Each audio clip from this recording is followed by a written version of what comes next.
Ready? Okay, thank you, Mr. Garcia. So we're here for the Planning Commission regular meeting of August 11, 2021. We do not yet have a chair or vice chair, so I will very briefly open the meeting. Our first item is action minutes from May 26, 2021. Although the commission could adopt these at some point, we're going to move this over to our next meeting. That will give you an opportunity to listen to the audio and video, so you'll see what happened with those minutes before you decide whether or not you'll approve those minutes or not. And Madam Secretary, could you call the roll?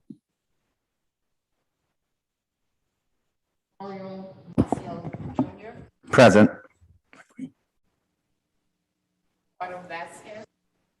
Present.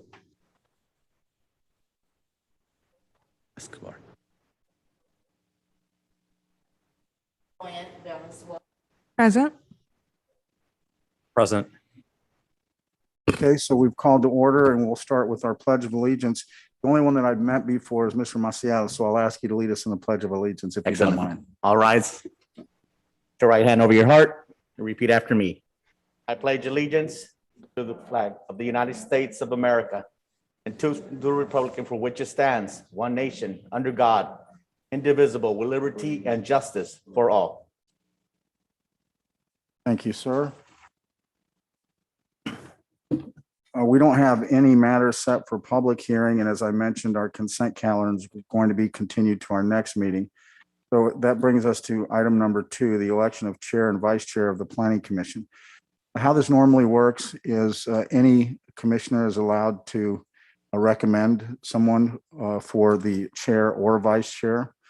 We'll start off with the chair, and anybody that gets recommended will then have a roll call vote, and then whoever has the most number of votes will be your chair. And then after that, the chair will lead the meeting and will conduct the same process for the vice chair. Okay? All right. Are there any recommendations for the chairman of the Planning Commission? Yes, Joanna Valenzuela. Thank you very much. Ms. Valenzuela has been recommended as the chair of the Planning Commission. Are there any other recommendations?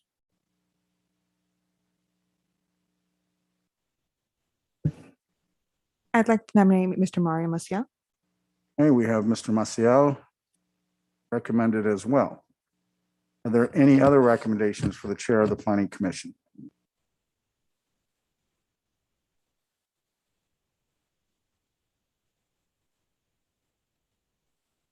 Okay.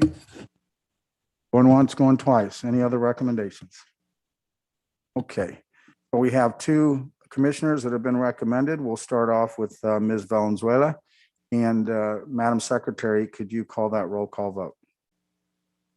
Mario Maciel Jr. Carter Vasquez. All right, I didn't vote. Go ahead. Huh? I say yes for Ms. Valenzuela. We'll leave it up to you, please. Escobosa.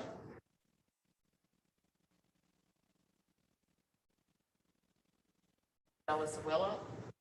Yes. Yes.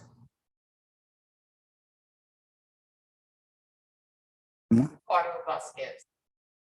Yes. Okay, so we've received a unanimous vote for Ms. Valenzuela as the chair. So we will bypass our second recommendation, and congratulations, Ms. Valenzuela. You're now the chair of the Planning Commission. Thank you. Chair always sits here, so you can get up and take your proper position.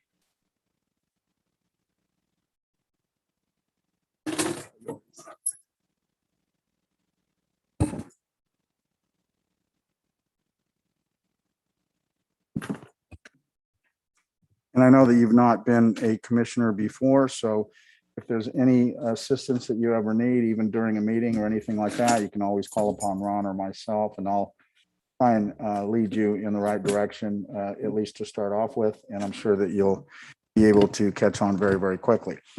So we'd like to conduct the vice chair recommendations. And you would do that the same way we did for the chair. So you would call for recommendations and then move forward. Okay, perfect. Thank you.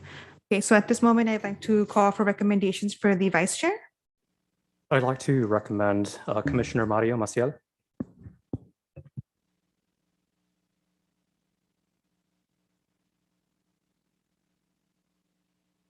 Any other recommendations?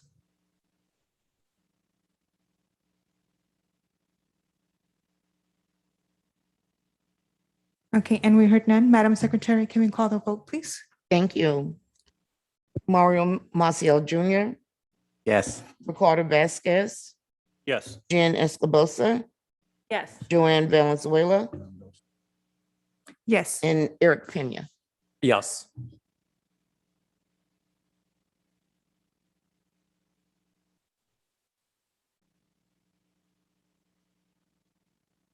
Okay, so congratulations, Mr. Maciel.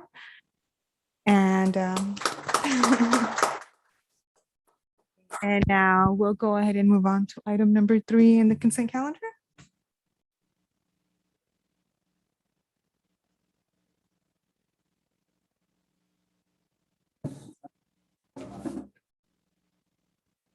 Perfect. Mr. City Attorney, Yes, sir. your mic, I just want to make sure your mic is on. Yes, I forgot to turn on my mic. See, we all make mistakes and we're all a little nervous up here, right?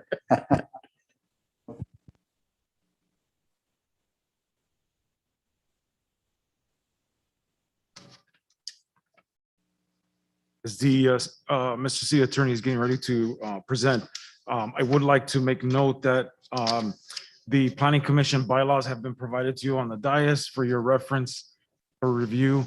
The appointment of the chair and vice chair is for 1 year. So it'll, the appointment will begin again in July of next year. So for that term. Again, it's recommended that the commissioners fill the chair or vice chair at any time during their tenure on the Planning Commission. So if you, again, as a city attorney mentioned, if you have any questions regarding the bylaws, please feel free to reach out to staff.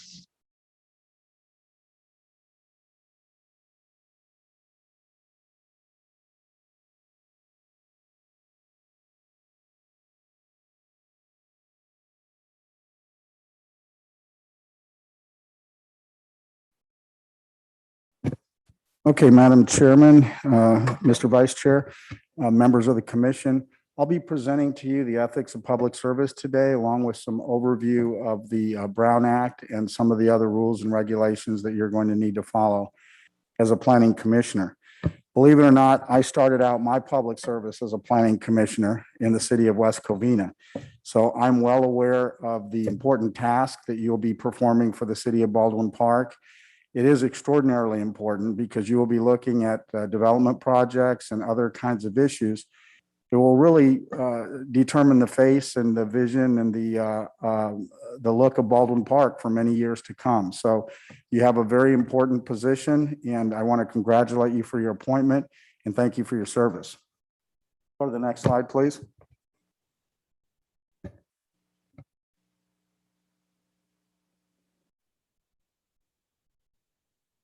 Mark.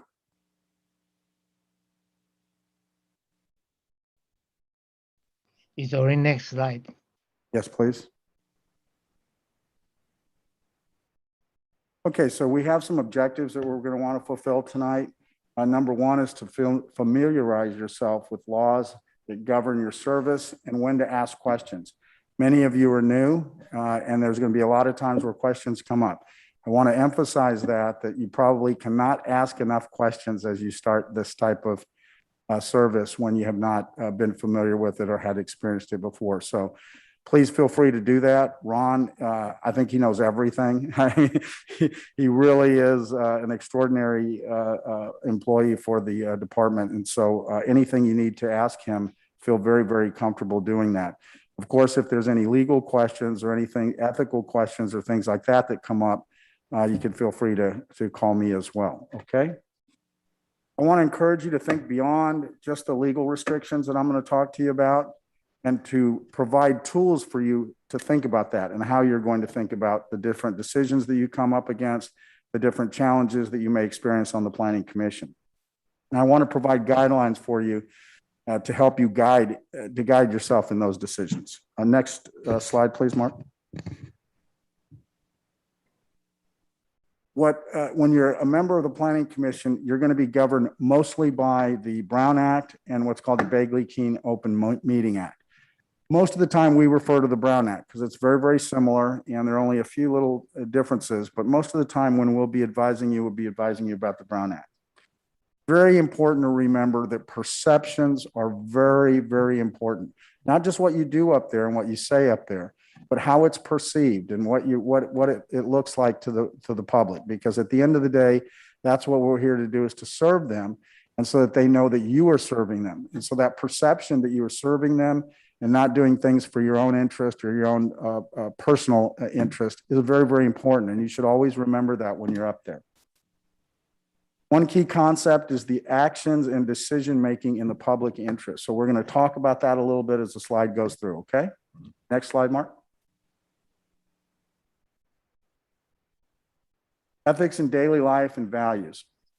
There's some things that will really help you as you go through your experience here on the Planning Commission. And these are some of them. To be able to be trustworthy, right? You want your staff members, your colleagues to know that you're trustworthy. Most important, you want the public to know that you're trustworthy. You want to be loyal to the principles and the law that we're going to explain to you today, and some of the things that you're going to be governed by. You want to be responsible as a planning commissioner so that everybody can rely on you and feel like if they need something, whether it's a member of the public, a staff member, or the secretary, the mayor, city manager, that you will be responsible to that inquiry. And in terms of a body, you have to work together. You have to work. That doesn't mean you always have to agree, but you should work together as a body. And to do that, you really want to have respect for your colleagues. You want to be fair in the decisions that you make, and you want to have compassion towards them. If they're experiencing very difficult decisions, it'll happen. Sometimes it'll be a gut-wrenching decision that you have. And somebody may need to talk to you, whether it's a staff member, another colleague, and you just want to have compassion for them. In addition, the public, right? And the developers that come before you and other people, to treat them with proper respect and compassion, and let them know that you care about what you're doing, about their project, and about what's happening here on the commission. Next slide, please. Okay, there's a difference between values and ethics, okay? We all have values. We all live by a set of values. Those are the things that you ought to do, are the things that you think that you should do. But ethics are things that you must do. They are based on law. They're based on principles that we all govern ourselves by in the state of California and whenever you're on a government entity such as this. Regarding ethics, because they are mandated, they're laws, they're things that you have to do. There are minimum standards. There are things that you have to meet. And then there are standards above that. And some people carry themselves at one level, other people at other levels, but we all must meet the minimum standards of ethical responsibility. If you don't meet those minimum standards, there are penalties. Those penalties could be fines. Those penalties could go up to criminal penalties, right? If you're not meeting certain conflicts of interest and things of that nature. There will be legal issues, the ethical issues. Don't feel at all afraid to bring those issues up. Even if you don't know if it's a legal issue or an ethical issue, bring it up, bring it to somebody's attention. Somebody will help you. Next slide, please. I talked to you a little bit about the importance of public perception, and it truly is important. As public servants and public officials, you are stewards of the public trust. People will be looking to you and wondering, can they trust you? How do they perceive you? What are you here for? Those things are all very important to the public, even though sometimes they may not be reality, right? You know, you may be thinking one thing, you may be intending another thing, but the perception is another. And when that happens, you have to try and change that perception. But most of all, you have to be aware of it, that there is a perception issue when you're up there, because you are seen as people, leaders, right, of the commission, leaders of the community. people that are trusted and well valued by the city council, chief executive officer, and the other people that work for you, including myself. Public servants must maintain a high standard of ethical conduct. It will promote that public confidence. It will make people believe in you and make people believe that you're doing things for the right reason and that you're doing everything in the public interest. At the end of the day, that's what we have to remember as public servants, that we try and do everything we possibly can in the interests of the public that we serve. Next slide, please. The Brown Act and the Bagley King Act. I told you a little bit earlier that those are the two main acts that will follow. They're very, very similar. So I'm really going to go over, when I do talk about things, I'll talk mostly about the Brown Act. And you'll always hear about the Brown Act, the Brown Act, the Brown Act, the Brown Act, the Brown Act. We'll talk a little bit about specifics as we go along, but that is really the sort of the Bible, if you will, of what you're going to have to do and how you're going to have to follow the rules as it relates to the Brown Act. Next slide, please. The overreaching purpose is to reserve a seat at the decision-making table for the public. I keep emphasizing that over and over, right? You are sitting in that seat, but the public must know that they are sitting in that seat, that you serve them, that that is their seat, and you're sitting in it for them. You're taking care of them. You're looking out for their best interests. Now, the requirements of these acts, and I'll again mention mostly the Brown Act, can be frustrating for both board members and staff due to unnatural communication patterns, because normally we're used to communicating in a certain way. We're social beings. We like to talk with each other. Well, the Brown Act has very specific rules about what you can do and what you can talk about as commissioners. When you're not acting as commissioners, you can all get together and hang out together and talk about anything you want, except for the commission, okay? But when you're doing commission business, and that's whether you're in this chamber or someplace else, there's very specific rules about that. And the rules exist to provide the public with the ability to monitor and participate in all of your actions, and for them to know what you're doing, that you're transparent, that they have an idea and a good understanding of all of the decisions that are being made and all the discussions that are being taken, and know that there's no backroom deals, that there's no private conversations that they don't get to be a part of. Because as I mentioned earlier, you're preserving that seat for them. So they should be able to be, they're entitled to everything that you talk about, everything that you think about, everything that you say as it relates to commission business, okay? Next slide, please. This is very important. These rules apply to everyone, regardless of whether you've even been sworn in yet. They apply to you the moment that you're appointed. The moment you're appointed, these Brown Act rules apply to you. So they apply to you now. They will apply to you forever until you are no longer a member of the Planning Commission, okay? Next slide, please. When do these rules apply? I told you they apply now, they'll apply forever until you're not a member. They apply when a meeting occurs and a quorum of the body convenes, and that's either a meeting here where we are or what they call a serial meeting. And a serial meeting can be something like this. One commissioner gets on the phone and talks about item number 4 in the agenda at the next meeting. Okay, we're going to find out that, 3 people can't talk together. I'm going to get into that in just a minute. But a lot of us know that, right? That a quorum can't get together and talk about something outside of the meeting. That will create a Brown Act violation, right? Because now the public's not a part of it. Now the public can't perceive, understand, or see you.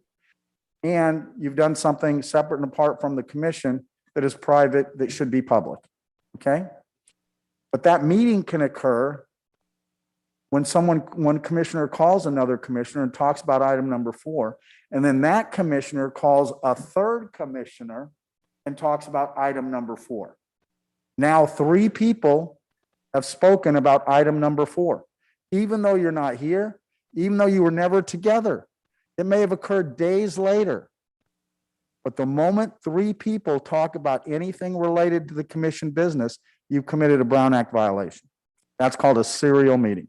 Everybody can understand that you can't get together, three of you at Morgan Park and start talking about the agenda and saying how you're going to vote on the agenda items. That's pretty straightforward. All of us should know that very, very clearly. But it's different about a serial meeting, right? A serial meeting can occur even if you call somebody, a staff member. You call a staff member and you ask. Another commissioner calls another staff. And if you coordinate that we're all going to call the staff member, we're all going to talk about this, and we're all going to do this, that's a serial violation as well. So you got to be very, very careful about how you do that, how you can talk to people, and especially coordinating something like that. That's absolutely not allowed. Okay.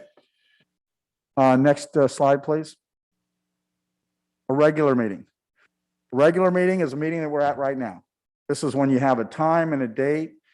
This is a subcommittee, really. It's considered a subcommittee and a standing committee, right? And a standing committee is when you have a time and a date and the committee continues to go on. It's not something that's temporary. It's not something that's done periodically every once in a while, but it's a committee that occurs every time at a certain time and a certain date. That's a regular meeting. It's what we're having right now. Now, it says regular meetings require 10-day notice. And what that means is if you don't have a standing time and date, you have to send out a 10-day notice. We don't do that at Baldwin Park because we have a standing time and a standing date. So that is notice to the public well in advance, because every 2 weeks, they know you're going to have another meeting. Well, that's more than 10 days. You've satisfied that 10-day requirement. You also have to have agendas that are posted. Okay, and the agendas don't require a 10-day notice. It requires a 72-day notice, a 72-hour notice, 3 days, right? So you have to post your agenda 3 days in advance. Again, transparency purposes, so the public knows everything that you're doing. They have an opportunity to respond. The 10-day notice, so they know when your meetings are. The 3-day notice, they know what you're going to talk about and what's going to be here in case they want to come and participate as well. Next slide, please. A special meeting is just that. It's special. It's not regular. Any meeting that you have that is not on the regular calendar, the first and third, whatever days they may be, that's going to be a special meeting. And you can call a special meeting with 24 hours notice. So you can really use special meetings for almost anything, right? Something comes up, the commission feels like it needs to take care of that issue, it can call a special meeting. Now, a special meeting can only be called by the chair or a majority of the body. Same with the city council, right? Special meeting can only be called by the mayor or a majority of the body. So one member couldn't call Ms. Washington and say, we want to have a special meeting, unless the chair has agreed, then that would be acceptable. Otherwise, you're going to have, and it's a little tricky when you have to have the body, right? Because you can't all three get together and talk about it. That would be a Brown Act violation, okay? So how that has to occur is you would have to contact Ron or contact Ms. Washington and say that you individually want to have a special meeting. Then that staff member will contact the rest of the body and see if there's enough members to bring a special meeting. But you can't call 2 other people and say, look, I need 3 people to get a special meeting. Do you want to have one? Oh, yeah, I'll have one. Oh, do you want to have one? What would that be? A serial Brown Act violation, right?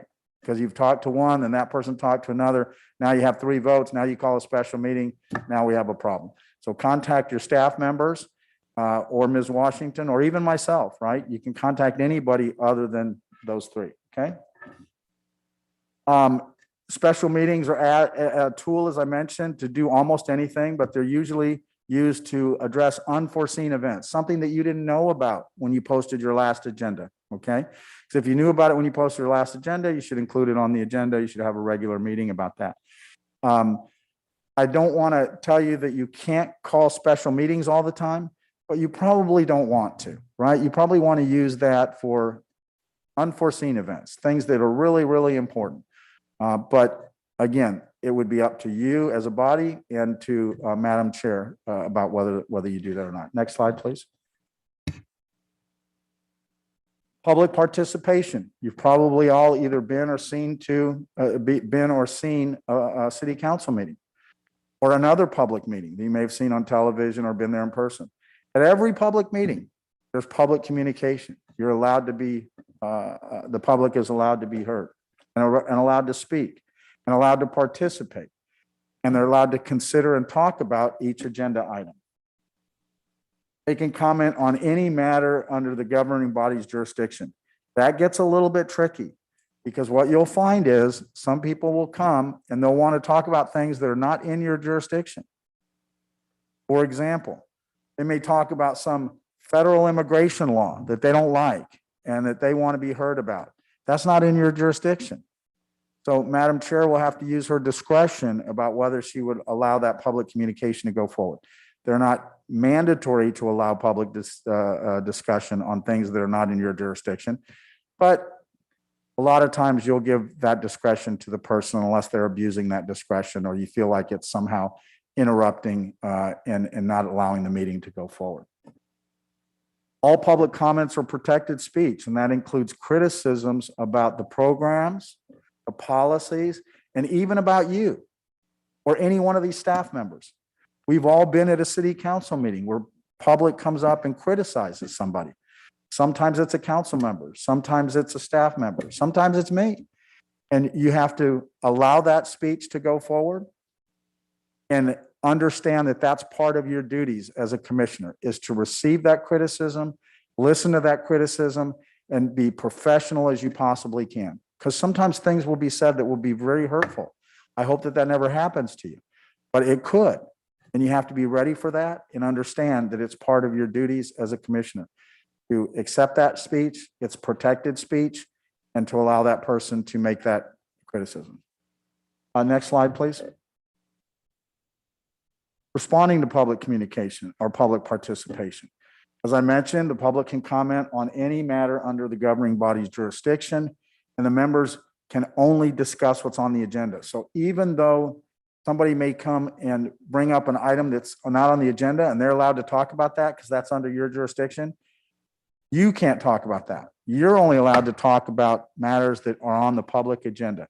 Now, if you want to go and talk to them privately, or if Madam Chair wants to say, well, we'll address that at another time or in some way acknowledge that communication, she can. But because it's not on the agenda, you can't start discussing it up here, even though it was part of the public communication, okay? And again, you can always provide a very brief response. You can say thank you. You can direct staff to handle that situation and say, you know, Mr. Garcia, could you please take that person's name and number so that we can address that later on, or anything else that you may think is necessary. Can we please have, you know, some kind of report on that the next time? Something like that is allowed, but not any kind of specific discussion about something that's not on the agenda. It's very, very important, right? Because if it's not on the agenda and you talk about it as a body, the public is denied that opportunity to have participated in that discussion because there was no notice about it. It was on the agenda. They had no idea you were going to talk about that night. So that's why it's really important. You really have to stick to the agenda. The public communication can stray from that somewhat, but you cannot. Next slide, please. Closed session exceptions. Now, we don't often do closed session in the Planning Commission, but I did want to touch on it very briefly with you, okay? Closed session is essentially a private communication amongst just you five or four or the quorum if the quorum is 3. There are only very specific things that can be discussed in closed session. I'll go over that with you at another time when there's an item for that, or if you think we need a closed session items. But, you know, for the most part, there are things that the public should not know about. So for example, with the city council, if we're doing contract negotiations, if you're negotiating a contract with someone, do you want the other side to know how much you're going to pay? No. So you go into closed session for that. If you're going to buy a piece of property negotiations, right? You don't want the other side to know that you think it's worth this or not worth that. Or contract negotiations. You have a contract with an employee that you're thinking about hiring. You go into closed session so you can talk about that contract, where you wouldn't want the person that's the prospective hire to know what the salary might be, what the benefits might be, things like that. So there's very specific things for closed session. We don't need to go into detail right now, but understand that there is the opportunity to go and talk in private, even though I've told you, the number one important thing is that we do everything in public, right? And that everybody, the public gets an opportunity to participate. Next slide, please. Thank you, Mark. Closed session is confidential. The whole reason you're going in there is to keep it confidential, okay? If it wasn't confidential, you could be out here and you could talk about it, right? Okay? And only the body can vote by a majority vote to waive that confidentiality, okay? Other than that, whatever gets talked about in closed session must stay in closed session. It's, believe it or not, it would be a violation of law to discuss what's in closed session. They take it very seriously that whatever you talk about in closed session should stay there. Next slide, please, Mark. The remedies for the violation, the decision that you make could be overturned. The violations may be stopped. Somebody could file some kind of action to stop you from doing that. If there were an action filed, you'd have to pay costs and fees related to attorneys possibly. And then it is a misdemeanor to reveal in closed session, okay? Next slide, please. Okay. What if a member of the public contacts you? And they may contact all three of you. That's not Brown Act violation. The only people that are subject to the Brown Act are you. The public is not subject to the Brown Act, okay? Understand that? What if a member of the public talks to you? You can't then go talk to two other members even at a different time, right? Same thing, serial violation, okay? And the other thing is you don't want to solicit that. You don't want to encourage a member of the public to contact all three of you, right? Oh, well, why don't you contact so-and-so and contact so-and-so? It's not a good idea. They contact you, you can talk to them, you can do whatever you like, but leave it at that, right? And if they choose to talk to other members of your commission, they're certainly free to do so, but I wouldn't try and guide or direct that, okay? Next slide, Mark. Social gatherings. Might think, okay, gosh, I'm getting all this Brown Act stuff. I'm so worried about talking to anybody. The social gatherings, you're fine, right? You can be there with three other of your commissioners in the social gathering. The only thing you can't do is talk about commission business. But you can gather together, you can meet together, you can have dinner together, you can do those things together. But you can't talk about commission business if you're going to do that. Next slide, please. What about conferences? Some of you may go to conferences. You're very new. I would encourage you to try and seek out through Ron or other people conferences that you could go to learn about CEQA, learn about planning, learn about your duties as a planning commissioner. And if you do go to those conferences, probably a lot of you will go together. That is not a Brown Act violation, okay? If you go to a conference and you all participate and you say this and he says that and she says this, what you don't want to do is go to a conference, huddle in the corner and start talking about agenda number 4, right? Agenda item number 4, right at the next meeting. That's what you don't want to do. Next slide, please. Okay, I talked to you a little bit about, committees. A temporary committee, which you could form as a planning commission, is what's called an ad hoc committee. It's a committee that is designed for a specific purpose. It has a beginning and an ending. And once the task has been completed for that committee, it disbands.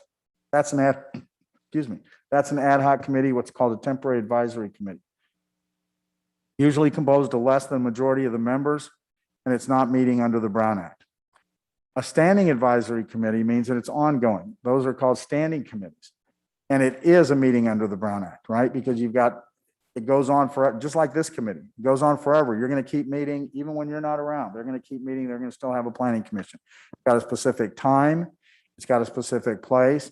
And you don't have one specific task that once that's done, you disband, right?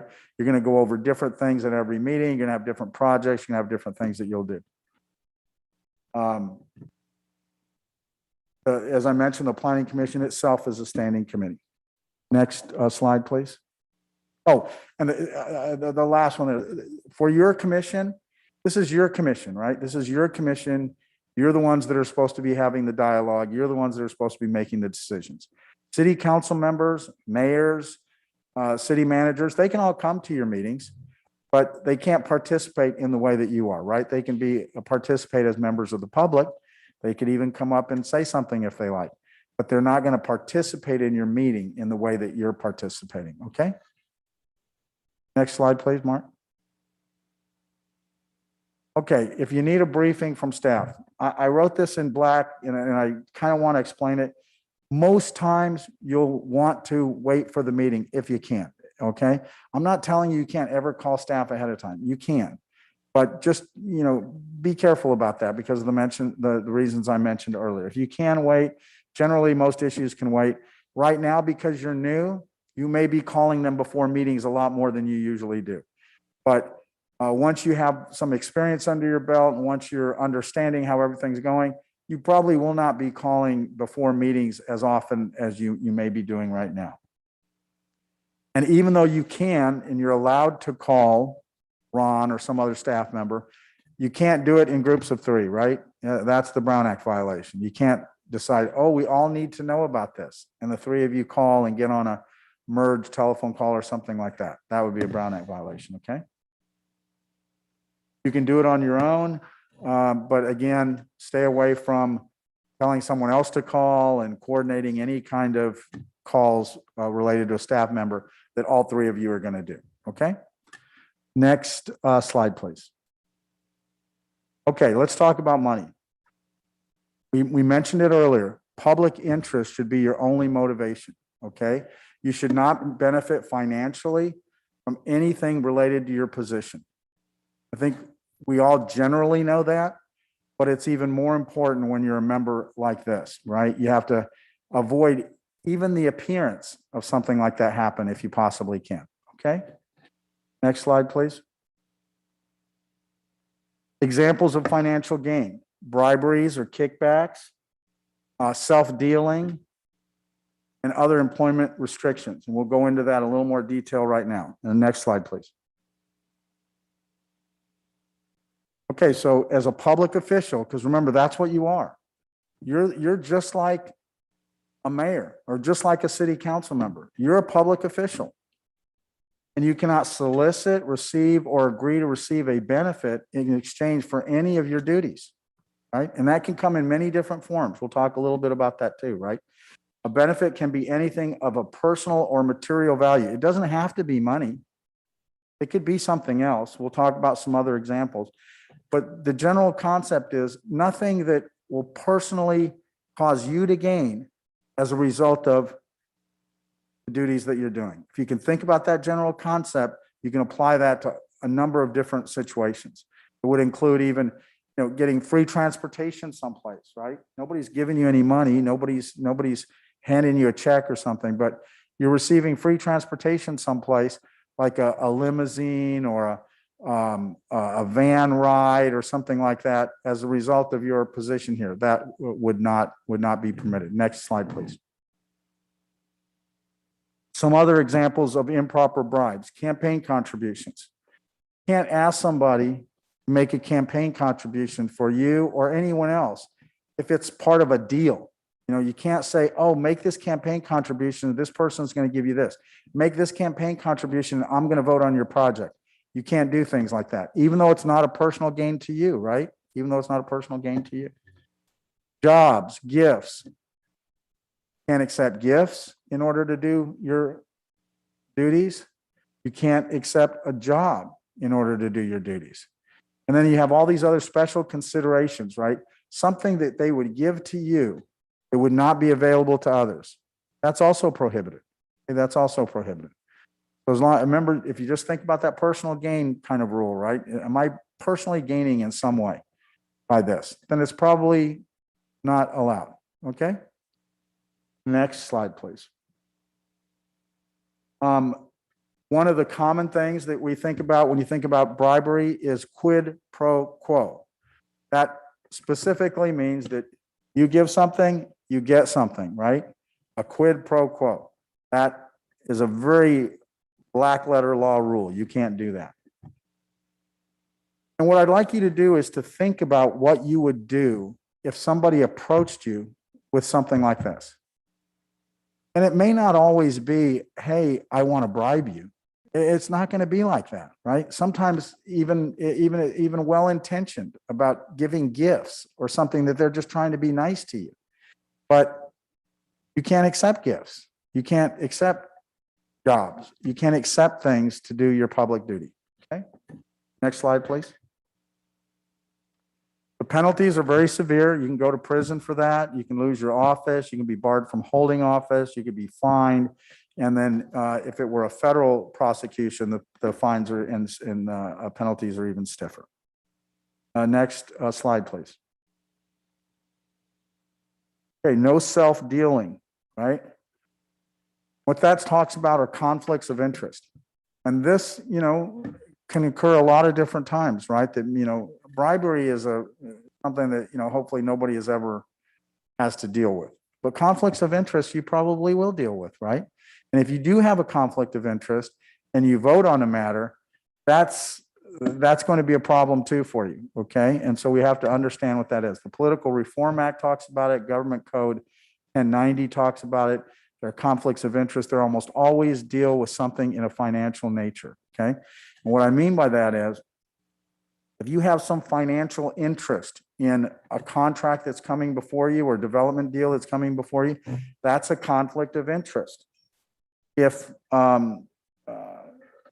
your father or mother are employed by the developer that's coming before you, that could be a potential conflict of interest. That's a closer call, and we'd have to look at that.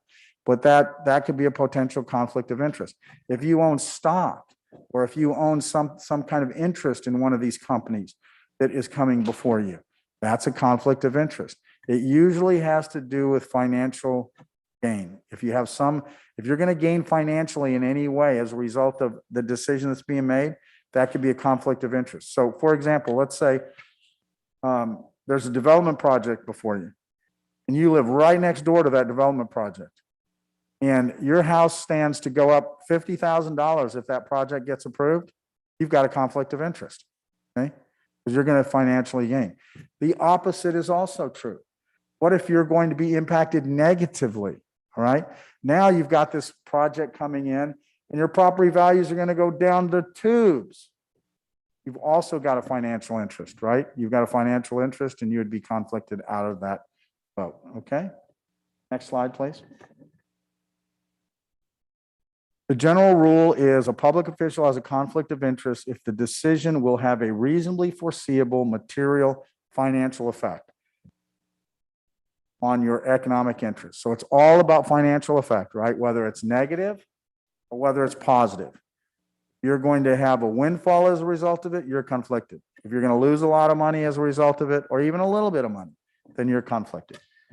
Next slide, please. Okay, disqualification rules.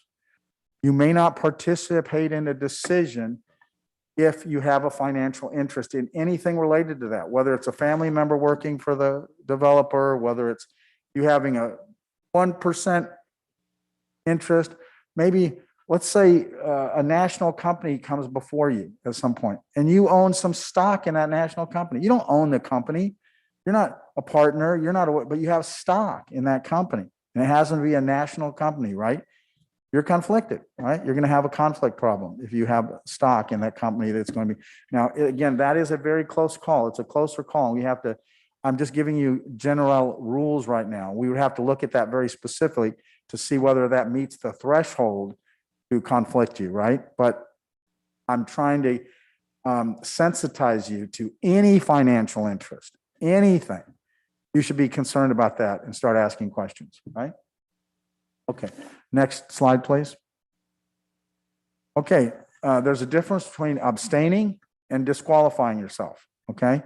If you've got a financial interest, if you have a conflict, a true legal conflict, you have to disqualify yourself. You cannot simply say, I'm going to abstain. Abstaining is very different. When you disqualify yourself, you have to get up from your chair, leave the room, and you have to not participate in the discussion, nor can you talk to any of your colleagues about it later on. You can't try and influence the decision because you're disqualified, okay? You're disqualified. That means nothing. You can't do anything anymore, And you actually have to get up and leave the room. You can't even sit here and listen. Okay? Abstention, that's voluntary. You're not conflicted, but you've decided to abstain. You've decided not to participate in that vote for some other reason. Now, I've seen council members abstain because there's an appearance of a conflict, even though they didn't have a conflict. What is that? That's the perception we were talking about before, right? It's perceived. It's perceived that you may have a conflict, even though it's not a legal conflict. And sometimes people will abstain, and that's voluntary. It's not legally required. Next slide, please. As I mentioned, if you are disqualified, you can't discuss or attempt to influence your colleagues or staff. That's another important aspect, right? Not even staff, right? Because staff influences your colleagues, do they not? If somebody were to call and ask staff a question, that would have some influence on that commissioner's decision, right? So if you tried as a disqualified, or if you tried as a disqualified commissioner, tried to talk to Ron and influence him on that project, that would also be improper, not just your colleagues, okay? And as I mentioned, you have to leave the room. It doesn't matter whether it's on the consent agenda, whether it's on the regular agenda or anything like that. Next slide, please. Okay, just like the financial interest rules, you're gonna have a real problem if you don't follow those. You're gonna have a real problem here if you don't step aside when you're disqualified, okay? It could invalidate the decision that the commission has. It could be a misdemeanor. You could have very expensive fines. You could have to end up getting an attorney and paying attorney's fees.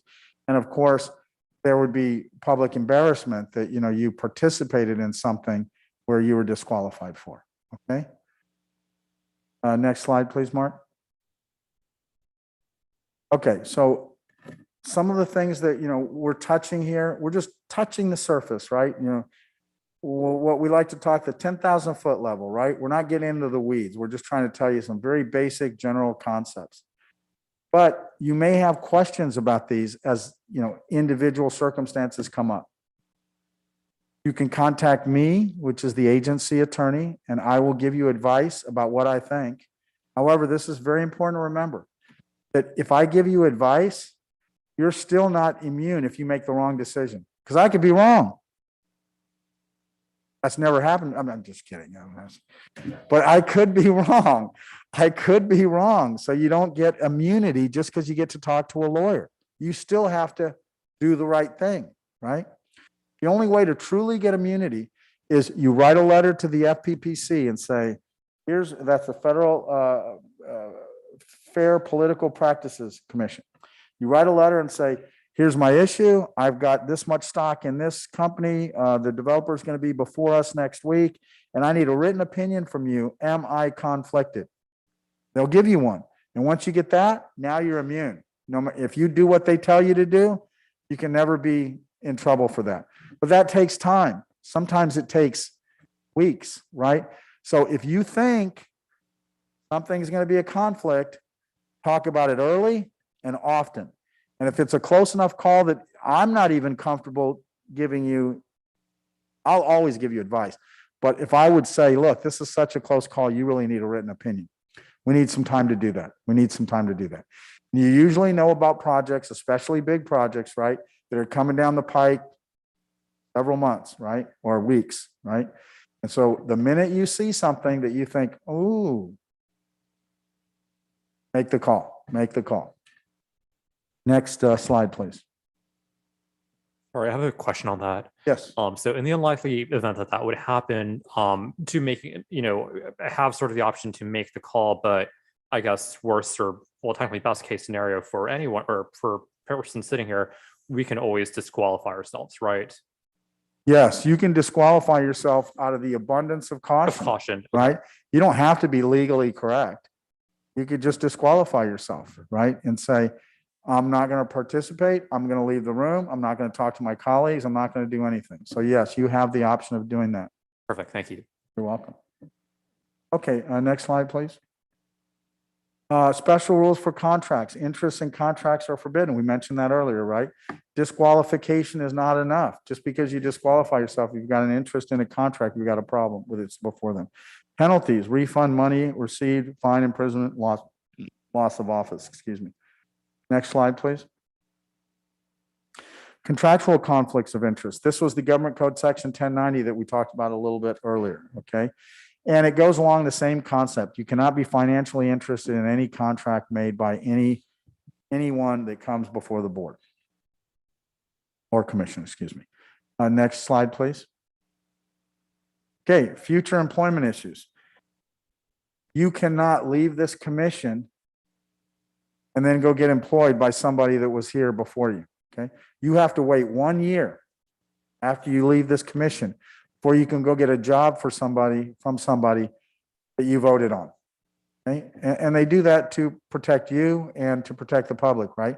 Because a lot of times, I mean, you're going to be voting on projects that are $20 million, big money projects, right? And the people that want these projects are going to make millions and millions of dollars if they get approved. Or they could lose millions of dollars if they don't get approved. And so they may really want you to work with them. They may thought you were a great commissioner. They thought, oh, this is, I really, you saw all the issues, you identified all the problems. I'm just really impressed with you as a commissioner. I would love to have you on my staff. Can't do it for a year. Okay, you gotta wait, and no participation in decisions involving future employers. So if you know you're going to go get a job someplace, you need to disqualify yourself, right? But you see that person before you. You've already got a job offer. You know you're leaving. You got a situation coming up.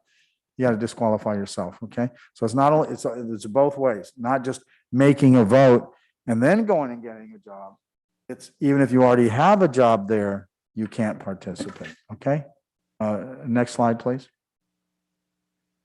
Okay, so the key things to remember, what I started off with, right?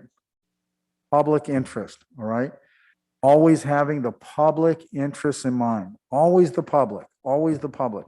That's their seat, remember? You're just holding it for them. You're just sitting there for them, but you're supposed to be there for them. They should know everything you know. They should be participating in everything you're participating in. That's their seat, and they need to know that you're there for them. And that it's not about the money, it's not about financial interest, it's not about personal gain. Next slide, please. Okay, use of public resources, very important, right? You can't use public resources for private interest. Okay, so let's say you want to send a letter to the doctor and you're just, you're here, you want to fax it, you can't go home. In fact, you can't fax it with a fax machine with a city. That's a private issue. You want to set up an appointment with your doctor, you want to do something, whatever it is. You can't use the fax machine, you can't use the copying machine, you can't use anything. You can't use a conference room to have a meeting with, your college buddies. You can't do any of that kind of stuff. If it's for your own personal use, you can't use the city resources. And that includes any equipment, that includes any space, that includes a phone, all that stuff, right? We have our own phone. So if you're going to make a personal phone call, use your cell phone. Don't go on a city phone and make a personal phone call, even at that level. Now, would that be a criminal violation? No, it wouldn't be a criminal violation, but you just shouldn't do it. You should get into the habit of not using public resources for any personal reason, okay? Next slide, please. Okay, so we talked, I got ahead of myself a little bit, right? The old fax machine example, but staff time, that's important too, right? You can't use one of these staff members to do something for you that doesn't have anything to do with the commission, even though they probably would want to do it for you. You're going to get to know them very well. They're going to like you. You're going to like them. It may even be a friendship that would develop, right? I've made many friends from people that I either work for or that I work with. But just always be sure to keep that line separated of using their time for personal things. You don't want to do that, okay? Office space, equipment, supplies, the whole thing. Next slide, please, Mark. Reimbursement, it's the public's money. Okay, so we have reimbursement policies under AB 12, that's Assembly Bill 1234. And it usually deals with places that you're going to go, conferences. If you have to do something for the commission, you're going to want to get reimbursed for that. Like, let's say for some reason you're someplace and you've got a document and the commission needs you to fax it to the city of Irwindale. Okay, well, you're gonna do that. You're gonna go someplace, Kinko's or whatever, fax that to the city of Irwindale for the commission. But you can get reimbursed for that because it's a expense related to the commission, okay? You go to a conference, you have to pay money for the conference, you get reimbursed for that. You eat meals at the conference, you get reimbursed for that. You stay at a hotel, you get reimbursed for that. What you don't get reimbursed for is anything that's not commission related, right? You can't go to a conference on water because you're very interested in water resources and you're on the planning commission. You can't do that. That's not your duty is not water, right? You can't be reimbursed for a spouse or family expenses. So if your spouse is with you or your family member and you go out to dinner, their dinner has to be paid for by you. Your dinner can be reimbursed. Okay. And usually, I don't know what that is here, to be honest with you, but I'm also, I'm general counsel of a water district. So I act as that guy for a water district. So I use water examples a lot. Their policy is you can't be reimbursed for alcohol, right? And that's not a state law. That's not a California law. That's just their law. That, you know, there's certain things we're going to reimburse, even if you're at a conference, even though it's a water conference and you're supposed to be there. And even if you drank it, not your spouse, and all the things, you know, are there, you still can't get reimbursed for alcohol. So it's important to remember, that may not be the case here. I don't know.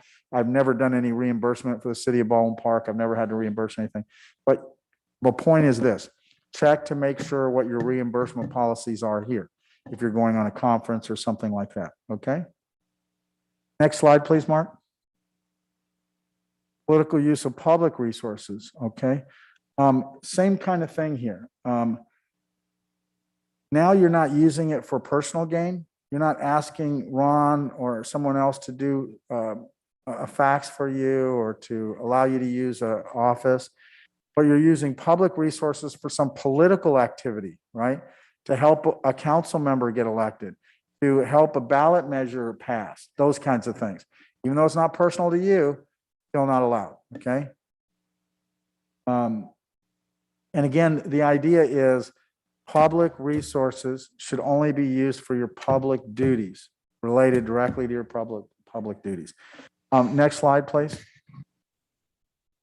And, you know, same kind of penalties, right? You know, you got civil penalties, you've got criminal penalties, but you can also have income tax implications because now you're receiving a benefit that you haven't recorded, right? So there's a lot of bad things that can happen when you use public resources for something other than a public purpose.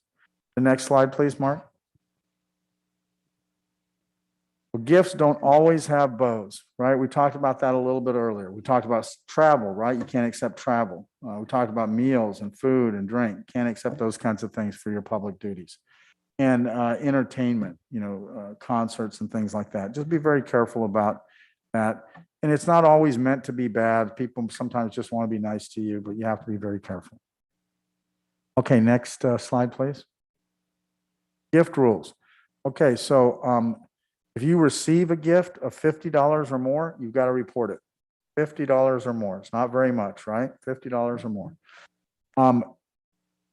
And there's a limit of $440 of gifts that you can give other people, right? Even that is not allowed, right? Because, you know, you don't want to be giving gifts to developers or something like that. And then there's the appearance that, hey, why is that person giving them gifts, right? Okay. And there are very specific rules about gifts. So whenever anything involves a gift that you want to give to somebody or a gift that somebody wants to give to you, talk to somebody about that, okay? Very specific rules that we can't all go into right now. Next slide, please. Again, very strict penalties of $5,000 per violation. You might have to get a lawyer, all those kinds of things that will really cause problems for you. Okay, Mark, now the next.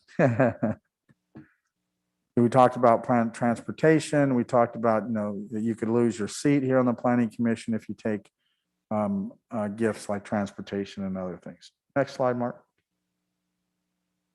Okay, key things to remember. Avoid the rationalization trap, right? Avoid trying to figure out like, oh, okay, it doesn't seem like, if you start to think about it, you should ask. If you're even thinking about it, whether it would be appropriate or inappropriate, you should ask somebody. And again, beware of people's nice gestures. Sometimes they don't mean to hurt you. They don't mean to do something that's going to harm you. They may be just trying to be nice, but be aware of that. Next slide, please. Okay. We talked about it before, right? Just kind of summarize the universal ethical values: trustworthiness, loyalty, responsibility, and respect, fairness, and compassion for your fellow commissioners. Always try and keep those things in mind. There are probably some characteristics that you already live by, but it's really important as a member of the commission to try and do that with others and with your fellow commissioners. Next slide, please. Okay, so some general recommendations I'll leave you with is be truthful with your fellow elected officials. You're not really elected, you're appointed. But even when it involves something they're not going to want to hear, it's going to happen. You know, it's all great right now. Everybody's here. There's a clean slate. It was a very nice thing to get appointed. You're going to feel a camaraderie with one another. But there's going to be a time when you're going to need to talk truthfully to some of your colleagues, and they're not going to want to hear that. But it's okay. That's the hallmark of a good and functioning body, right? It has discourse.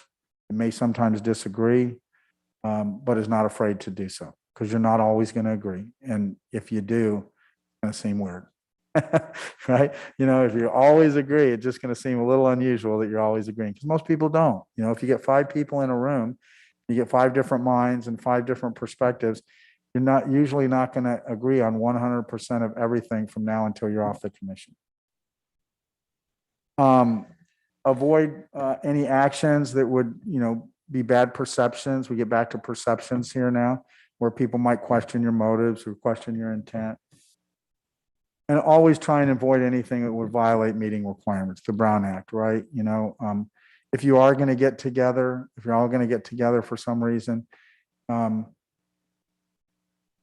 let it be in some private place that, you know, you're not trying to be seen and, you know, that kind of stuff. You know, if you go to a public place together, okay, that's great, you know, park or restaurant or something like that, but just try and avoid that appearance as well. Okay. Next slide. Don't accept gifts. We talked about that. Don't make or use false or inaccurate information, and don't use your position for public personal gain. Next slide. That's it. Okay.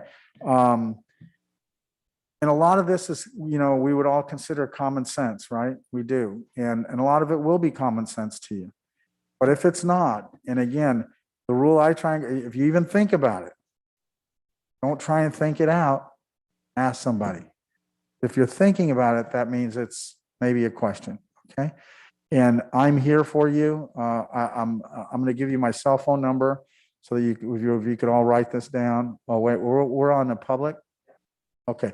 I'll give it to you separately. Okay. So, but I do want you to have my cell phone number so that you can call me and talk to me about anything.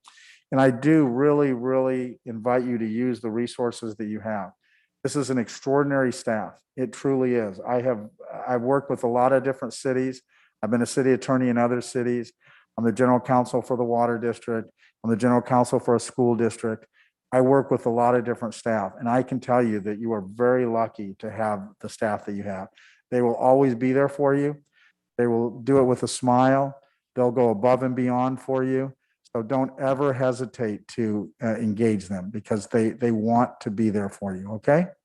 All right. And then I think Ron's got another presentation for you as well. I'm sure his is going to be more interesting than mine, but you know, that's the way it goes. When you're a lawyer, no one likes a lawyer, right? All right. Thank you, Robert. Thank you, Robert. It's always great to have a refresher on the Brown Act. Thank you for that excellent presentation. As the city attorney mentioned, this is an opportunity for us planners to, what I like to call, and they're gonna laugh, we get to nerd out, talk about planning. I will say, and I think I mentioned this to some of my colleagues, is out of my entire my career so far, 16 years plus, this is the first time that I've been dealt a brand new planning commission. So this is an exciting time. We're treading new water. but we're all very excited to work with you. And again, as the city attorney mentioned, we're here to assist. And we're that vessel that helps the process move along and making sure that the process is transparent. And then we're here for the community as much as we're here to provide assistance to the commission. So first off, Mark, next slide, please. So essentially, the presentation here is what I like to call the nuts and bolts of planning for the Planning Commission. Next slide.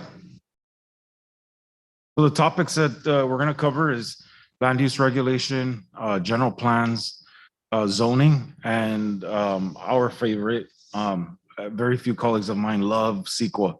If you've read about CEQA, some people refer to it as the black hole, but we'll go over that. So we'll try to make it as concise, and as the city attorney mentioned, we'll probably take this at the 40,000 foot level. Next slide.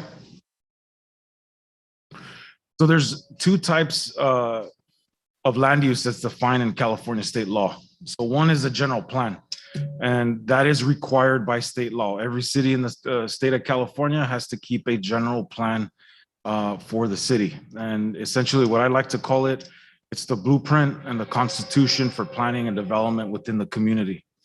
It provides a long range vision, and typically that ranges between 20 and 30 year with the horizon. Currently, the city of Baldwin Park, that horizon was last year. So it was adopted in 2002, and that horizon was in 2020. So it's our hope. General plans are very expensive documents, very, very expensive. It's our hope that in the next, 5-6 years that the city can obtain the funds necessary to undergo a comprehensive general plan update to plan for the future. Because again, as time goes by, communities change and we need to adapt to that change with respect to development within the community. The document essentially translates the vision, as I mentioned, into goals and policies for the physical development of the community within its city's boundaries. And then second is zoning. So some like to refer it as the teeth that provides and regulates what the vision indicates in the general plan for the next 20 to 30 years for the community. And again, it's a special set of development standards, and we'll touch on that in later in the presentation. So it's a special set of development standards that regulates the land uses within that community. Next slide, please.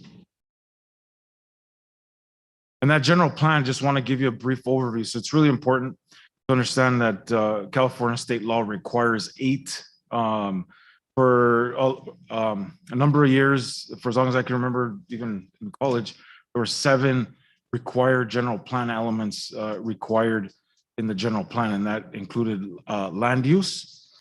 And I'll just give you a brief description of what those elements consist of in the city of Baldwin Park's general plan.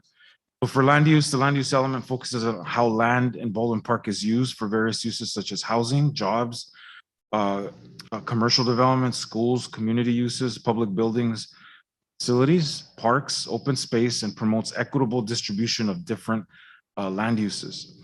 The other is housing. That's a big one.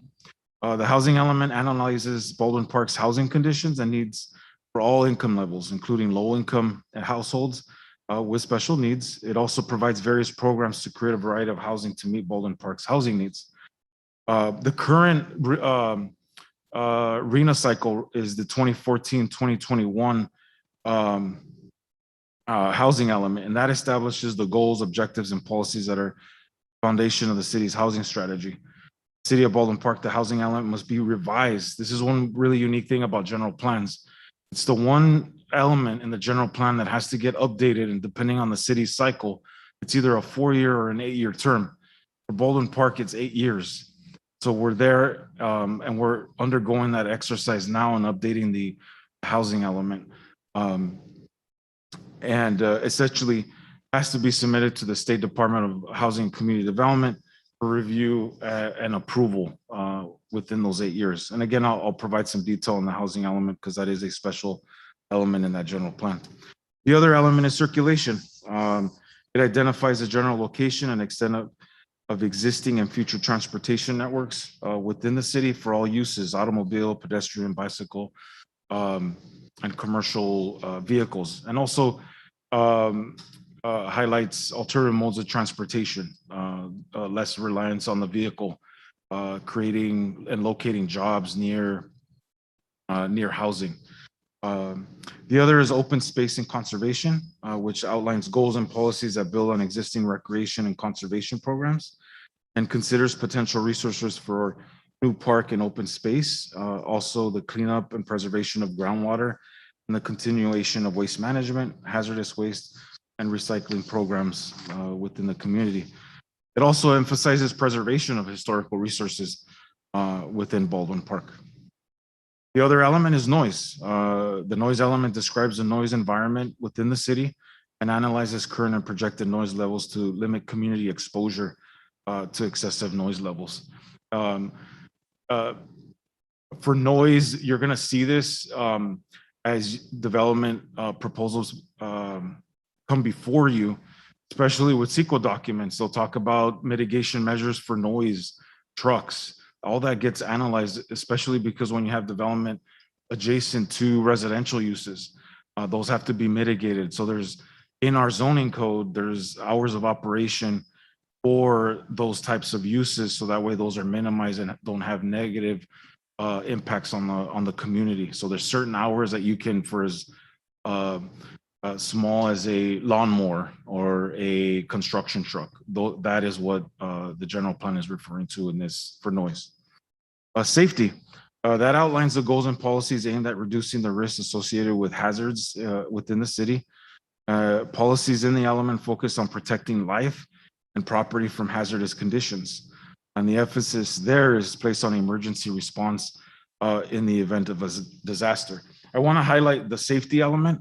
That is also an element that is being updated concurrently with the housing element, because per state law indicates that in the next housing cycle for Baldwin Park and the way that it worked out on the schedule, had to update the safety element as well. So we're doing that as well. Our police department, LA County Fire are currently reviewing the draft, the administrative draft, and also as well as staff for that. So I want to highlight that that's being revised as well. Another element, this is the one that got recently added with SB 1000, is the environmental justice. Baldwin Park has to adopt an environmental justice. So we have, just to emphasize, we're doing the housing element, we're doing a safety element update, and an environmental justice element as required by state law. The one unique thing about the environmental justice element is that it can either be a standalone element or it can be interwoven. And I'll go into detail on another element. In this case, you're going to see that the environmental justice element is going to be interwoven with the health and sustainability element that was adopted in 2015, which is a great element that the city did adopt, which promotes healthy living, an active community. And I'll go into detail with that in a later slide. It's required, and again, as I mentioned, per state law, and the objectives for the environmental justice element is to reduce health risks within a disadvantaged community. Most of Baldwin Park is in a disadvantaged community. I'll highlight that. It also is to promote civic engagement in the public decision-making process and also prioritize programs that addresses disadvantaged communities and their needs. Now, there are optional elements that were included in the general plan that was adopted back in 2002, and those are economic development, urban design, and air quality. For economic development, it guides the economic development of planning initiatives consistent with other elements within the general plan. It also identifies the economic factors affecting the city and presents economic goals and policies to help the city achieve its goals. Now, urban design, this is a favorite of mine. addresses the city's visual and aesthetic resources, focusing on quality and character of public areas, and private development in Baldwin Park. Here, the teeth there is the design guidelines. The city adopted design guidelines, in my opinion, and my professional experience. City has really, really good design guidelines that help staff work with the development community. So that way the city of Baldwin Park gets good design, good architecture, and something that the city can be proud of. I will say that staff, since I've been here coming on board in 2018, really have been able to turn the page and working with the development community to provide good design and good architecture, because at the end of the day, again, this is all a refresher for staff because we talk about it every day, is there's no reason whatsoever, there's absolutely no reason whatsoever why the city of Baldwin Park should not be getting good design and good architecture that you see in other cities in the San Gabriel Valley. That's really key. So I want to emphasize that, that those design guidelines are implemented when we do review projects within the city to the highest standard. Moving on is the health and sustainability element. Again, that was adopted in 2015. And those set goals and policies, again, to create a healthier, greener, stronger Baldwin Park, to increase environmental sustainability, economic prosperity, and healthy outcomes across the city. And essentially, the goal there is less pollution, more opportunities to be physically active, and to have a greater access to a variety of healthy foods. I know in the previous past, before my arrival here, there was a healthy foods initiative that I hear was a great program that was initiated by the city. And lastly is air quality. There is to protect the public health and welfare that set forth programs to reduce current pollution emissions and to require new development to comply with air quality standards, reduce vehicular emissions, and encourage trip reduction, promote alternative modes of transportation, and encourage, again, as I mentioned, it could mean locating, the goal there is to locate jobs and housing. One of the really unique things, and it's a great asset for that Baldwin Park has, is that you have a Metrolink station. You have a complete streets, something that I like to share with you is that we have a complete streets program, one of the most comprehensive complete streets program in the nation. The Metro uses Baldwin Park as an example to other cities to adopt complete streets programs. And again, that is we're talking bike lanes. A lot of the complete streets that you see off of Pacific, they reduce the lanes. I know that can be a hot topic by reducing lanes. It's a fun conversation to have at the dinner table. I know for me, because my wife loves, all those lanes, and I'm on the other side. So, but it promotes active transportation. You have bicycle lanes. And if you provide the infrastructure, the goal there is when if you build it, they will come, essentially. So finally, those are the elements of the general plan for the city of Baldwin Park. Next slide. And here I just want to show you, this is a depiction of the city's general plan map. So this gives you a general understanding. I know it's a little small to see, but it gives you a general understanding of what all the uses are allowed within throughout the city's boundaries, again, consisting of commercial, multifamily, industrial, commercial, public facilities. It outlines what the general uses are throughout the city.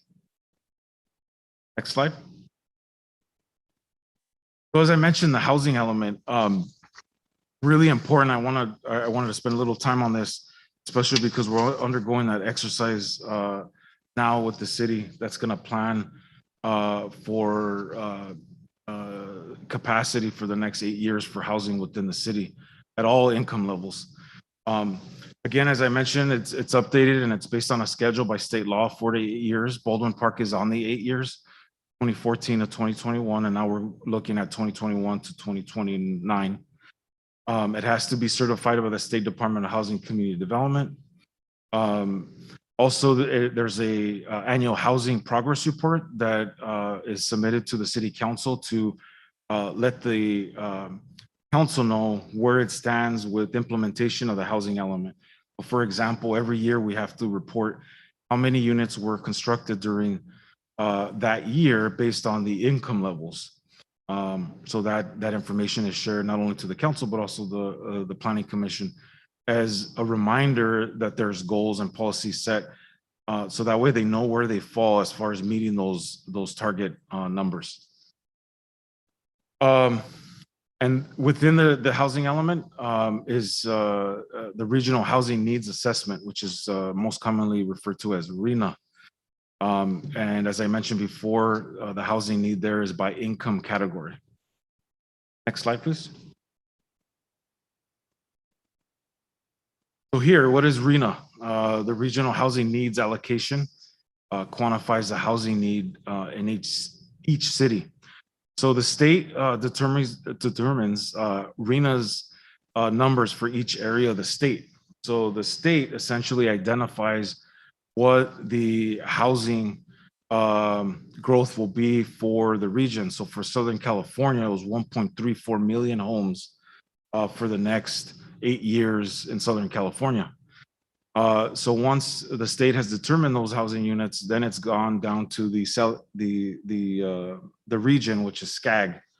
Or Baldwin Park, the allocation there is 2,001 units for the next 8 years that the city has to plan for capacity. So as I mentioned, we're undergoing that exercise, and I'll give you a little more detail on how the city is attempting to meet that RHNA number. I didn't put this in the slide, but the current RHNA cycle, is 557 units. So you can see that it jumped significantly. Next slide. So you can see here in comparison to the RHNA allocations for cities that are adjacent to Baldwin Park. So for example, one big one is in El Monte. They have to plan for 8,500 units for the next 8 years. I have colleagues of mine that work in other cities that they're 10,000, 12,000 units.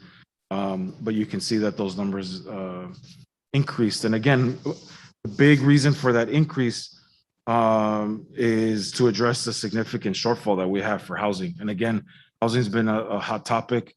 You heard about it in the news, you read about it in the LA Times, it's everywhere, and it's up front and center right now. One interesting thing to note is that general plans historically, housing elements historically, in my experience, they've been rollover documents. It's a policy document. They work on it. They go through the exercise. But one thing that's changed in the last 2 years is that the state has made it a priority, change things. So this housing element is very labor intensive. And again, because of the significant housing shortage, the housing element is now taken as a very, very serious policy document for cities to take seriously. Yes. I just have a really quick question. I'm making the assumption that these numbers that they come to these numbers utilizing the census. Is there some kind of cushion? Because historically, not everybody participates in the census. Yeah, I wish I could tell you it's one good question.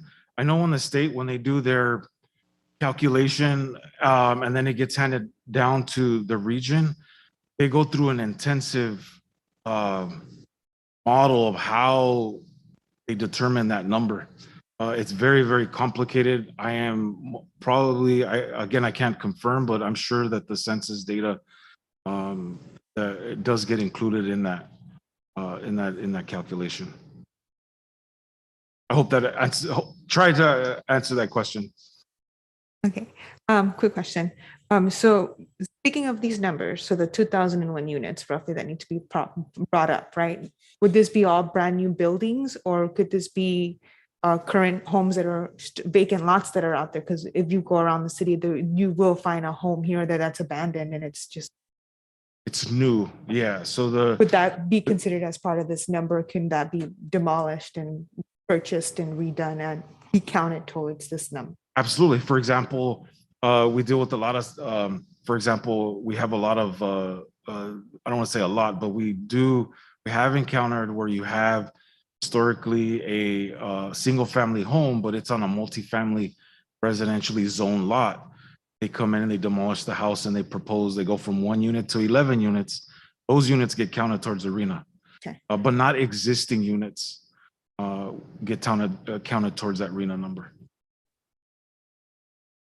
Oh, the other thing too that gets, thank you for that, Melissa, is one thing that the associate planner mentioned is accessory dwelling units. So if you have on an existing lot, accessory dwelling units are incorporated in meeting that RETA number. Thank you. Sorry, one last question. So you carry each lot, right? So like, let's say we have a home that was a single family home that turned into a duplex because they have a long lot. Would that be considered 2 units now? It'd be 1 unit. Or Well, 1 unit? Yeah, you count the new unit. Well, the new unit with the old one. So now it's 2. Okay. Right. Perfect. Okay. Thank you. Next slide. So one thing to note, as I mentioned earlier on, the RENA is by income group. So the chart here shows what the RENA allocation would be for each of those units based on the 2001 units that are required under RENA for the city to plan for capacity. So you have very low. The goal there is 576 units, and then low is 275 units, then moderate at 263, and then you have above moderate, and that's 882 units with a total of 2001 units. And again, here is really the big thing is to take this into consideration because there's a common misconception. When I read about it or hear it on the radio or I hear it on the televisions that people think, oh my God, how is the city going to build all this housing? The city is required to plan to accommodate it. And again, the goal is to accommodate housing needs through land use policies and planning and zoning. And I'll highlight that in a further slide. And again, the key thing is it's not a construction obligation. It's not a construction obligation. So the city has to plan to accommodate for those additional housing units. Next slide. So zoning, it's an ordinance that implements and is consistent with the general plan policies. And again, it's a teeth. It's a teeth that makes sure that we're following what the general plan sets for goals within the community. It prescribes allowable land uses and development standards, including building uses. So for example, you have commercial uses. They could be various commercial uses. You could have office uses.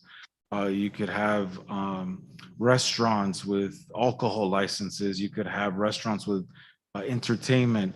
And also for construction wise is building sites. So that has very specific development standards that highlight height, lot coverage, depending on how much you can build on a lot, and setbacks. So that way you provide buffer to adjacent properties, front, side, and rear setbacks. Landscaping requirements, signs and billboards, depending on how big of a sign you can propose on a storefront, or again, a billboard. There are other types of signs, like for example, freestanding signs that you see on larger retail centers that are probably 60 feet in height and advertise signage for those businesses within the shopping center. And then there are parking requirements based on what the uses are within that zone. Again, parking for retail, medical, restaurant, they all have different parking requirements that have to be met for those uses. And there are other performance standards, as I mentioned. For example, one easy one is, for example, drive-throughs. There's very specific performance standards that drive-throughs have to abide by. So that's one example. Next slide.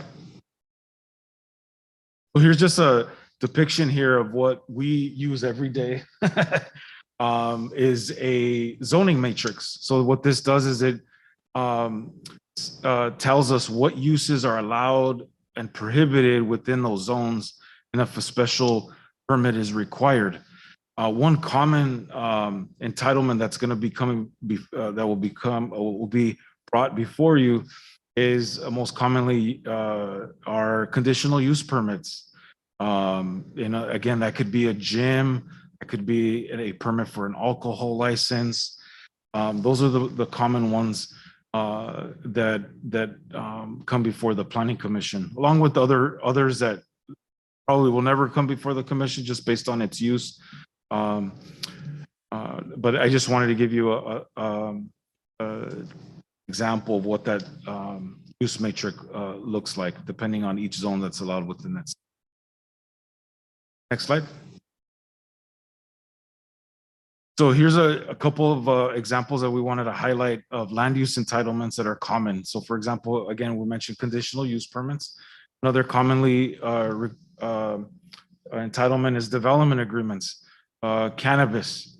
Cannabis uses are approved by development agreement, a recommendation of the Planning Commission to the City Council for final approval. Same are for billboards. The billboards that you see throughout the city of Baldwin Park as you're driving down the freeway, those are all approved by development agreement. Zoning code amendments. Zoning code amendments, I'll give you one example. We late last year, we made a code amendment to the parking standards. We as staff, when we work through them, again, codes evolve. Again, it's like it's a living, breathing document. And we have to be cognizant that sometimes those codes don't apply anymore because of changing of the economic environment. Sometimes they need a little tweaking. And one example of that was some parking standards that needed to be addressed because they were archaic. They needed to be updated to today's standards. So that's one example. Variances are requesting exceptions, I'm sorry, not exemptions, exceptions from the code. A lot of them consist of like setback requirements.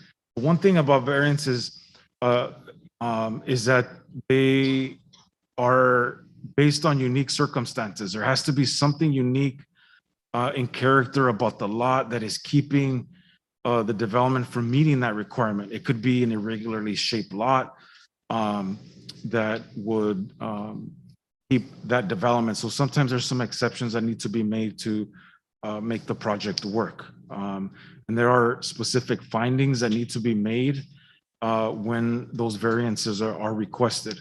What I like to say about variances are not like, they're not to be used as, giving away cupcakes. They're far and few between, and when those variances get requested.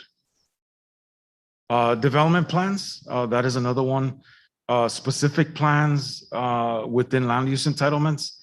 Specific plans are like mini developments, and that specific plan sets the parameters of what's allowed and what's not allowed within that development because it's not within, it doesn't meet the regular standards of what the zoning code requires. One physical example of that is a project that's off of Pacific, a brand new housing development.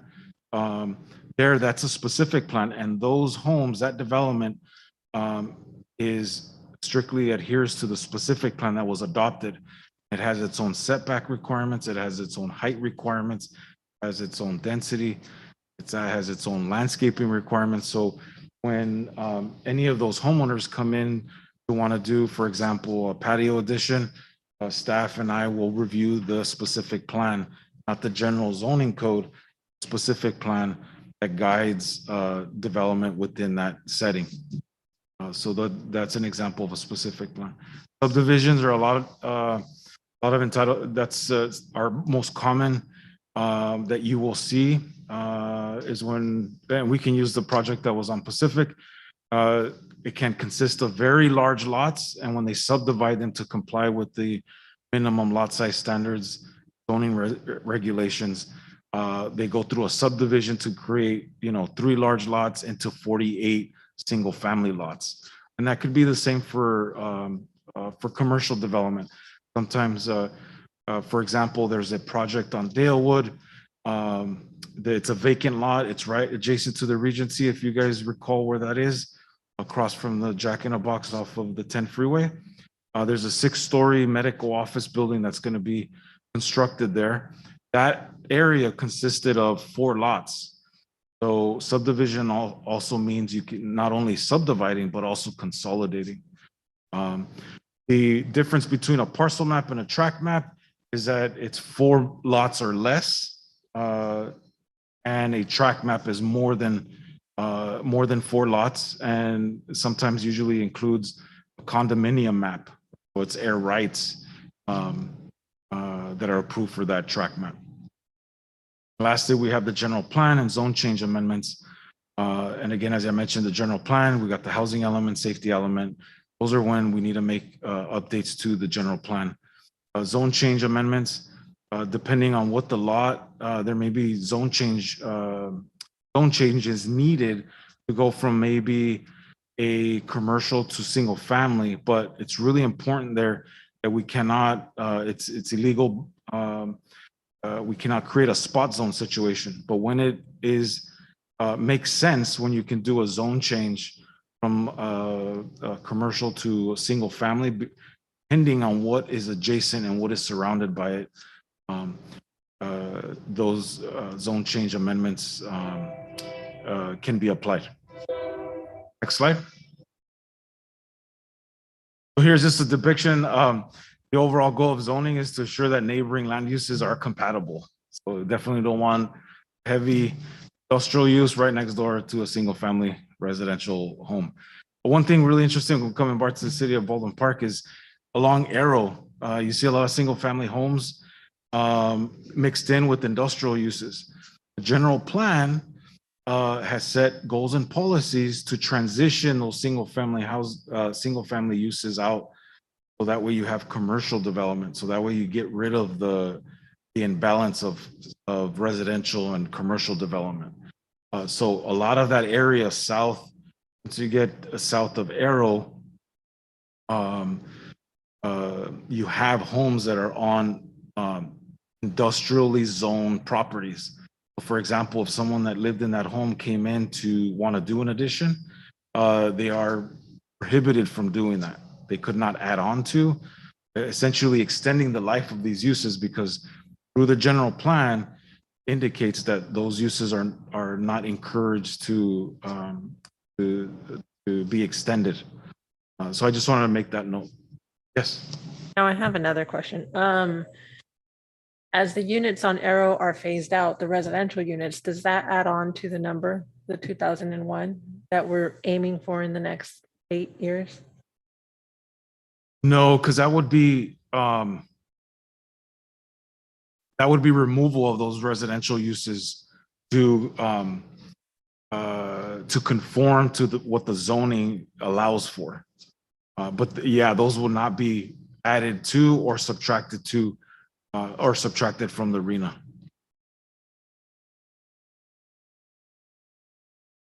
Next slide. So zoning map. The zoning separates, again, as we mentioned, based on use. It separates a community into districts or zones that regulate the types of uses and intensity of the development. So a zoning designation is assigned to every legally defined parcel within a zone in the city and is typically shown in the form of a zoning map. So we use this day in and day out. We get calls every day. What is the zoning and what is allowed on my property? That's everything from single family, multifamily, commercial, industrial, you name it. They want verification from the city, what they can and what they can't do. I will add that sometimes it is a little nerve-wracking for us as practicing planners when people buy properties consulting with the city. So we always encourage people to do their due diligence and speak with someone at the city to confirm what's allowed and what's not allowed. So we always, it's a constant reminder for us to relay that to the community and also the development community. So I wanted to give you an example of what the zoning map looks like. Next slide.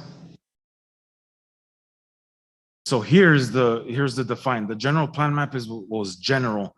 Here is giving you the specific zone for each legal property within the city's boundary. And again, that includes single family. There's what's called garden multifamily, and have multifamily residential, which is your higher density. And then you have commercial, you have, I don't know.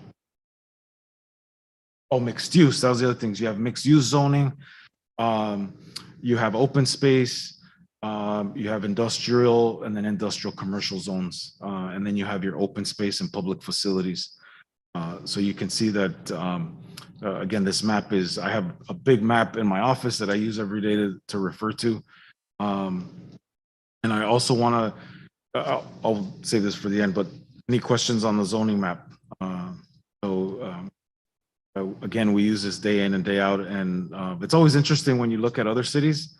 Sometimes I'll go to other cities, and it's very interesting what the boundaries are. They have these interesting shapes to them. But anyway, that's just a planning thing. Next slide. Oh, okay, CEQA. So the California Environmental Quality Act. The goal there is to inform decision makers about environmental effects, identify ways to avoid environmental damage, also prevent avoidable environmental damage, disclose to the public why a project is needed, even if it results in environmental damage. I'll go into detail about that. It also fosters intergovernmental cooperation. One good example about this with CEQA is that per state law, when we have to work on a negative declaration or a mitigated negative declaration, we have to consult with the tribes and let them know that there's a project within the vicinity, and this is required by AB 52, SB 18, and we have to notify them 30 days in advance if they would like consultation. And what that means is that creates camaraderie among the intergovernmental agencies and requesting consultation. That's a common intergovernmental cooperation that we work with them. So for example, if they want consultation, it means that during grading of the project, they want someone to oversee that. So for example, if there's any artifacts that are found during grading, they would like to obtain those keeping.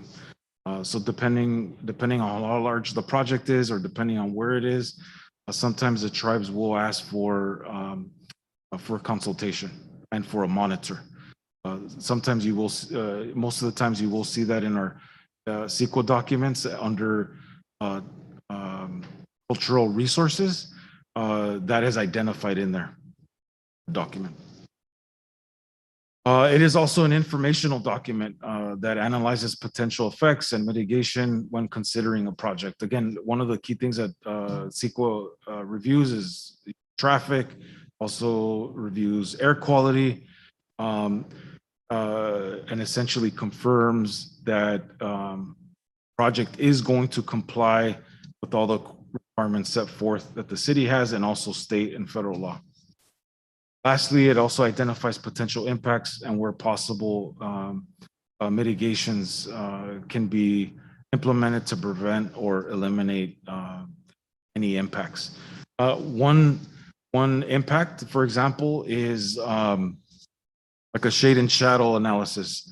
That 6-story office building off of Dalewood included a shade shadow analysis, so that way, based on the location of the building, doesn't create a shadow effect on the neighboring residential, which was in the city of West Covina, doesn't create a negative impact where those homes now don't have the sun shining on them. So essentially you don't have this shadow effect that can negatively impact those residences. Next slide.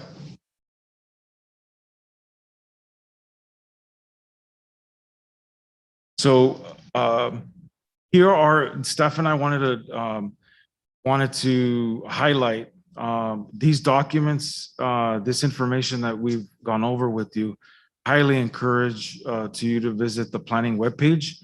The general plan document, specific plans, our zoning code is on that webpage. Also, information regarding the housing element update. There are workshop recordings. There's information on there that's very useful to you that I highly recommend that you visit. The planning webpage, it also includes our contact information in case you need to get a hold of us. The other one is the downtown specific plan update.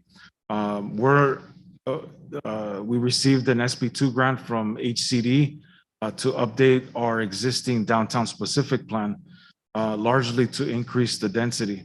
And that's where I want to bring in the housing element. The strategy there, use the housing out, the downtown specific plan update to help us meet the RENA numbers. And again, we're going through that exercise. We're having some special meetings with the city council, decide on what the appropriate density would be within the downtown, maybe other areas of the city, not within the downtown. And again, the highlight there is in planning for additional housing within your downtown, we were getting a lot of interest in development within the downtown, but the densities that were set were too low. So again, we're going through that exercise right now. We have a special meeting scheduled. Go through that exercise with the council to provide some direction what that appropriate density is. Highly, highly encourage you to visit the downtown specific plan update webpage. There is a lot of information, great information that is useful as those documents, the housing element, safety, environmental justice, and the downtown specific plan are going to be presented before you for review and approval, review and recommendation to city council for approval. There are recordings of the workshops, what they call charrette meetings, that introduce all the topics and all the exciting ideas that are being presented for and within the downtown for Baldwin Park. Next slide. So with that, I want to thank you for your time. Again, we're really excited and congratulate you again for your appointment onto the Planning Commission. And staff and I are more than happy to answer any questions. Mr. Garcia, I have a question. Yes, Vice Chair. In regards to the zoning, I think there was a zoning change done when there was the specific plan. Yes. How does that come about? Who actually initiates the zoning change? How does that come about? Is it through staff or is it the people that are coming in with the development? So it's the developer. So it's done concurrently. So when you look at the zoning, the surrounding zoning designations within that area, it complements what's adjacent. So they were able to apply for a zoning zone change amendment. So that way it was in conformance with what they were proposing. That is brought forward by the developer with the project itself. So it's presented concurrently and processed concurrently together.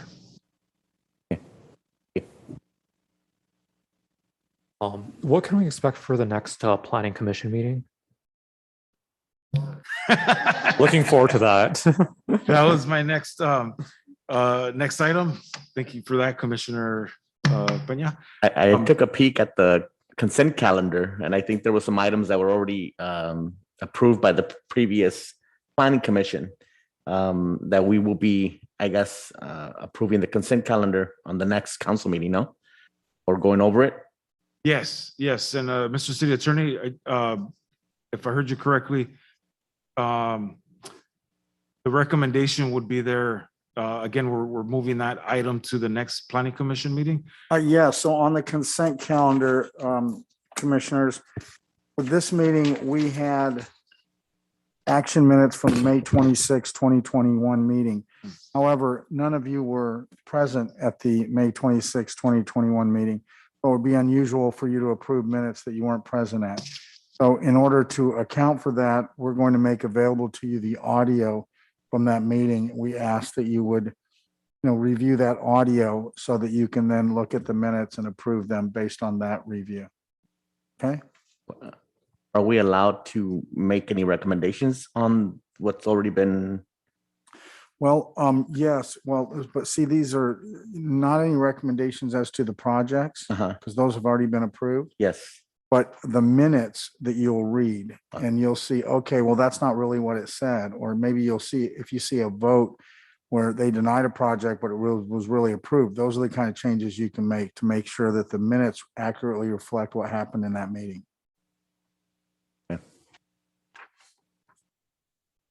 The next planning commission meeting is scheduled for September 8th. So there are several items that are going to be before you for your consideration for review. A planning commission agenda and the packet will be sent electronically the Thursday prior to the planning commission meeting.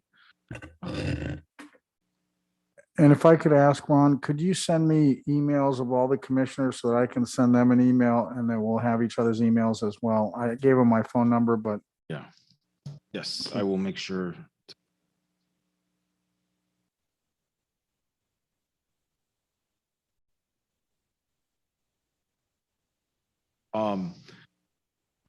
So the staff report, the agenda will be circulated to you the Thursday prior to that commission meeting. And again, as the Mr. City Attorney had mentioned, any questions that you may have, please feel free to contact us if needed. Ron, request, PowerPoints, can we get those? Or Can we get those PowerPoints that you sent today by email? today's presentation? Yes. Oh, absolutely. I'll go ahead and circulate those. Thank you. Absolutely. Otherwise, that's all I have to report to the commission. And again, congratulations on your appointment.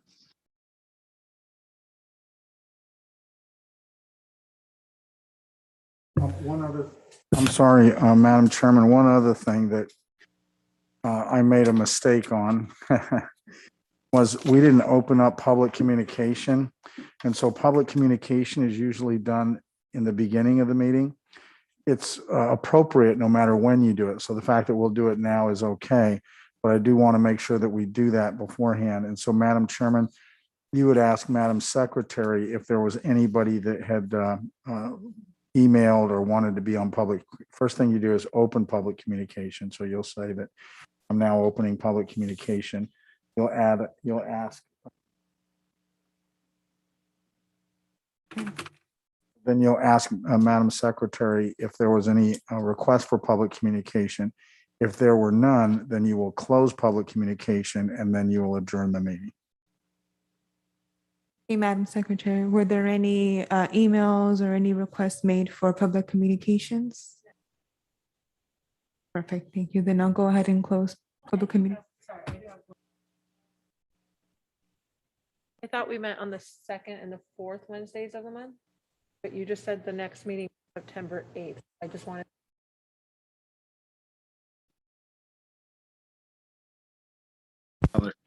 Yeah, the 25th meeting, the August, thank you for noting that. The August 25th Planning Commission will be canceled because the City Council is going to have a special meeting. And so that will convene on September 8th. I would like to note what we'd like to do, again, be respectful of people's time and schedules, is though Planning Commission meetings are scheduled every second and fourth Wednesday of every month, we try to consolidate them to maybe having one meeting a month. And if need be, depending on the importance of the matter, we may have just a planning commission meeting, but I assure you that I'm very cognizant of not scheduling a planning commission meeting for one item. But again, they are every second and fourth Wednesday of every month.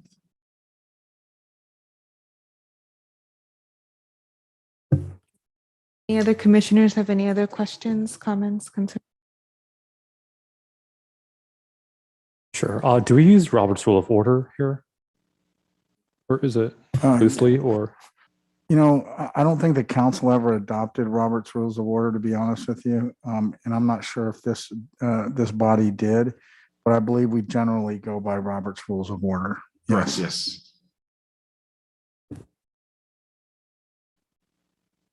Any other questions? So then at this point, I go ahead and move forward to adjourn the meeting. I'll second it. Thank you. Have a good night, everybody. Roll call. No objections to the adjournment? Okay. So that we've adjourned. You guys have a good night.